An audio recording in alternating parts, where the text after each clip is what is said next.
आजच्या युगाला बाळसुद्धा म्हणजे मूलसुद्धा नको आहे. त्यापेक्षा ते पेट पेट पाळणं घेतात. पण कसं आहे ना, की आता लग्न संस्था, दोन माणसं सोबत येऊन राहणं हा खूप सुंदर योग पण आहे. पूर्वीची जर आपण काही जुन्या पत्रिका आता सध्या सोशल मीडियावर खूप फिरतात, तर त्याच्यासाठी शरीर संबंधासाठी ते दोन स्त्री आणि पुरुष एकत्र यायचे. म्हणजे आपण आज सायंटिफिक असं जे म्हणत असतो, तेव्हा कदाचित त्यांना माहिती होतं की आज जे विक्राळ रूप आहे अनेक रोगांचं, HIV ग्रस्त हे ते, त्यापेक्षा बाबा एका पार्टनरसोबत तुम्ही लॉयल राहा.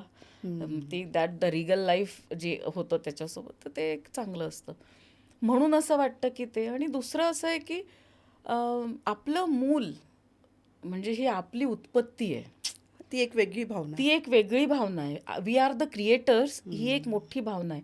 आजही माणूस जेव्हा जगतो ना, तेव्हा त्याला आपण साधं पहा ना समाजात वावरताना.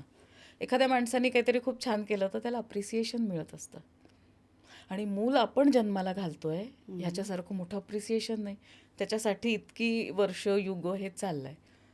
त्याऐवजी पेट अडॉप्ट करणं आणि त्याला जे ग्लॅमर मिळतंय, तर मी म्हणते की माणूस स्वतःच्या जबाबदाऱ्यांपासून दूर जातोय. म्हणजे स्वतःचं मूल घालणं ही जबाबदारी जरी नसली तरी ती अंतःप्रेरणा आहे. आणि पेटला सांभाळणं खूप सोपं आहे. कारण तो कसं आहे, तुम्ही त्याचे मास्टर बनता, तुम्ही त्याच्यावर कमांड मारत असता. आणि मग हे असं नेचर आहे का की मी ज्याला उठ म्हणेल उठावं, बस म्हणेन बसावं, त्या आपल्या ज्या कमांडिंग, आपल्या ज्या मास्टर भावना आहेत त्या त्यांनी सफाईस होतात आहे. म्हणून पेट पाळणं सोपं आहे. त्याला आपण जेव्हा प्रेम करतो तेव्हा त्याला प्रेम मिळतं. आपल्याला जेव्हा आपण कामात असतो तेव्हा आपण कामात असतो. पण एखाद्या माणसाकडून तुम्हाला रिटर्न एखाद्या प्रश्न पण पडू शकतो.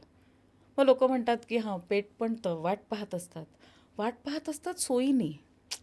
पण ते उद्गारू शकत नाही ना, काही उद्गारू बोलू शकत नाही, शकत नाही, काही बोलू विचारू शकत नाही. शकत आणि नाही, त्यांना तो हक्क सुद्धा नाही आहे ना. तुम्ही त्यांना हक्कच दिलेले नाही आहात. आपण पण मुलांचे हक्क, आपल्याला संवैधानिक हक्क मिळतात किंवा आपल्याला बाय नॅचरल सोसायटीचे हक्क मिळतात. आणि त्यामुळे कधी कधी तुमचं मूलसुद्धा तुम्हाला प्रश्न विचारू शकतं. मग या प्रश्नांसाठी आम्ही तयार नाही आहात का? Actually parenting is a tough.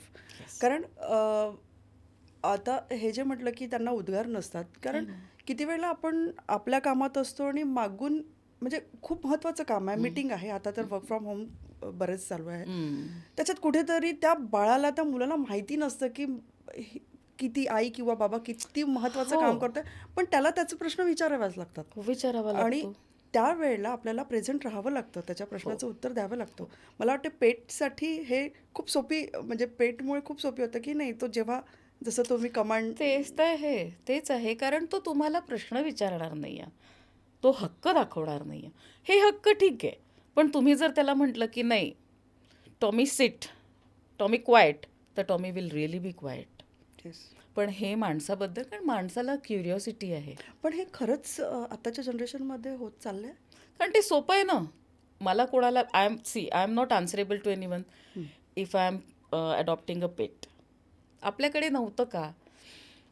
सुषमाताई, आपल्याकडे पहिली पोळी गाईची आणि शेवटची पोळी कुत्र्याची, या संस्कृतीतनं आम्ही आलेलो आहे. एक्झॅक्टली. त्यामुळे आता जे म्हणतात ना, the people who are roaring की नाही आम्ही पेट लव्हर्स आहे, नाही, the community was pet lover earlier. आता काय झालं आहे, आता आपल्या सदनिका म्हणजे आपले जे अपार्टमेंट्स आहेत तिथे तशा जागा नाही आहे, अवेलेबल नाही आहे.